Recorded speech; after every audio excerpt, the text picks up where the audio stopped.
ಇವತ್ತಿಂದ 2 ದಿನಗಳ ಕಾಲ ಸಿಎಂ ಡಿಕೆ ಶಿವಕುಮಾರ್ ಅವರು ದೆಹಲಿ ಪ್ರವಾಸವನ್ನು ಕೈಗೊಳ್ತಿದ್ದಾರೆ. ನೋಡಿ, ಇವತ್ತಿಂದ ದೆಹಲಿಗೆ ತೆರಳುತ್ತಿದ್ದಾರೆ ಸಿಎಂ ಡಿಕೆ ಶಿವಕುಮಾರ್.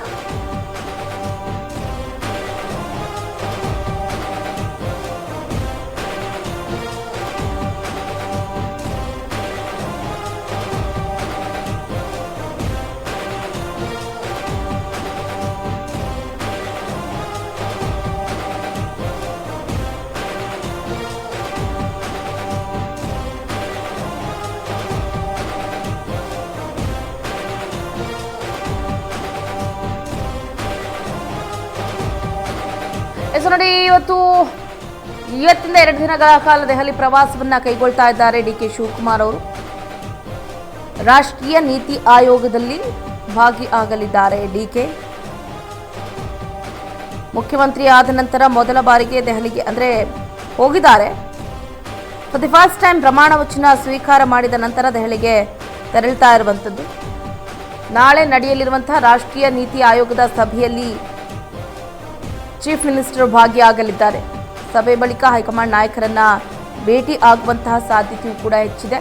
ಖಾತೆ ಕಗ್ಗಂಟು, ಸಚಿವರ 2ನೇ ಪಟ್ಟಿ ಬಗ್ಗೆ ಕೂಡ ಚರ್ಚೆಯನ್ನ ನಡೆಸುವಂತಹ ಸಾಧ್ಯತೆಯೂ ಕೂಡ ದಟ್ಟವಾಗಿದೆ. ನೋಡಿ, ಡಿಕೆ ಶಿವಕುಮಾರ್ ಅವರಿಗೆ ಪಾಪ ಇದು ಯಾವ ರೀತಿಯಾದಂಥ ಗೊಂದಲವನ್ನ ಮೂಡಿಸ್ತಾ ಇದೆ ಅಂತಂದ್ರೆ, ಅವರಿಗೆ ಮುಖ್ಯಮಂತ್ರಿ ಆಗಿ ಅನುಭವ ಕಡಿಮೆ.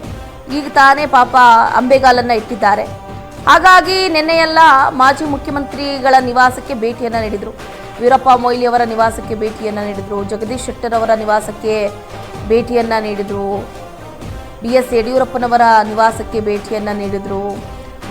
ಹೀಗೆ ಹಲವಾರು ನಾಯಕರು, ಸದಾನಂದ ಗೌಡರ ನಿವಾಸಕ್ಕೆ ಭೇಟಿಯನ್ನು ನೀಡಿದರು. ಟೈಮ್ ಸಿಕ್ಕರೆ, ಟೈಮ್ ಕೊಟ್ಟರೆ HD ಕುಮಾರಸ್ವಾಮಿ ಅವರ ನಿವಾಸಕ್ಕೂ ಕೂಡ ಭೇಟಿಯನ್ನು ನೀಡ್ತೀನಿ. ಅವ್ರು ಟೈಮ್ ಕೊಡಬೇಕು. ಅವರ ಅನುಭವ ನನಗೆ ಬಹಳ ಒಂದು ದೊಡ್ಡ ಅಸ್ತ್ರ ಇದ್ದಂತೆ. ಈಗ ಖಾತೆ ಕಿತ್ತಾಟ ಏನಿದೆಯಲ್ಲ, ಇದರ ಪರಿಣಾಮ ನಾನು ಅವರ ಹತ್ರ ಒಂದಷ್ಟು ಸಜೆಷನ್ಸ್ಗಳನ್ನು ತಗೋಬೇಕು ಅನ್ನುವಂಥ ನಿಟ್ಟಲ್ಲಿ ಪಾಪ ಯಾವುದೇ ರೀತಿಯಾದಂತಹ ಹಮ್ಮು ಬಿಮ್ಮು ಇಲ್ಲದೆ ಪ್ರತಿಯೊಬ್ಬರ ನಿವಾಸಕ್ಕೂ ತೆರಳಿ ಅವರವರ ಅನುಭವದ ಒಂದು ಮಾತುಗಳನ್ನು ಕೂಡ ಕೇಳಿದ್ರು. ಸೊ ಇದೀಗ ಮುಖ್ಯಮಂತ್ರಿ ಡಿಕೆ ಶಿವಕುಮಾರ್ ಅವರು ನಾಳೆ ನಡೆಯಲಿರುವಂಥ ನೀತಿ ಆಯೋಗದ ಸಭೆಯಲ್ಲಿ ಭಾಗವಹಿಸುವುದಕ್ಕೆ ಇವತ್ತು ಬೆಳಗ್ಗೆ ದೆಹಲಿಗೆ ಪ್ರಯಾಣವನ್ನು ಬೆಳೆಸಲಿದ್ದಾರೆ. ಮುಖ್ಯಮಂತ್ರಿಯಾಗಿ ಪದಗ್ರಹಣ ಮಾಡಿದ ಬಳಿಕ ಮೊದಲ ಬಾರಿಗೆ ದೆಹಲಿಗೆ ತೆರಳುತ್ತಾ ಇರುವಂತಹ ಡಿಕೆ ಶಿವಕುಮಾರ್ ಅವರು AICC ಕಚೇರಿ, NSUI ರಾಷ್ಟ್ರೀಯ ಯುವ ಕಾಂಗ್ರೆಸ್ ಕಚೇರಿ ಹಾಗೆ ಅಖಿಲ ಭಾರತ ಮಹಿಳಾ ಕಾಂಗ್ರೆಸ್ ಕಚೇರಿಗೆ ಭೇಟಿಯನ್ನ ನೀಡಿ ಚರ್ಚೆಯನ್ನು ಕೂಡ ನಡೆಸಲಿದ್ದಾರೆ ಅನ್ನುವಂತಹ ಮಾಹಿತಿ ಲಭ್ಯ ಆಗ್ತಾ ಇದೆ. ಬಳಿಕ ಸಂಜೆ ಕರ್ನಾಟಕ ಭವನದಲ್ಲಿ IAAS ಅಧಿಕಾರಿಗಳೊಂದಿಗೆ ಡಿನ್ನರ್ ಸಭೆಯನ್ನು ಕೂಡ ನಡೆಸಲಿದ್ದಾರೆ. ಈ ವೇಳೆ ಉಪಮುಖ್ಯಮಂತ್ರಿ ಡಾಕ್ಟರ್ G ಪರಮೇಶ್ವರ್ ಅವರು ಕೂಡ ಜೊತೆಯಾಗಿ ತೆರಳಲಿದ್ದಾರೆ.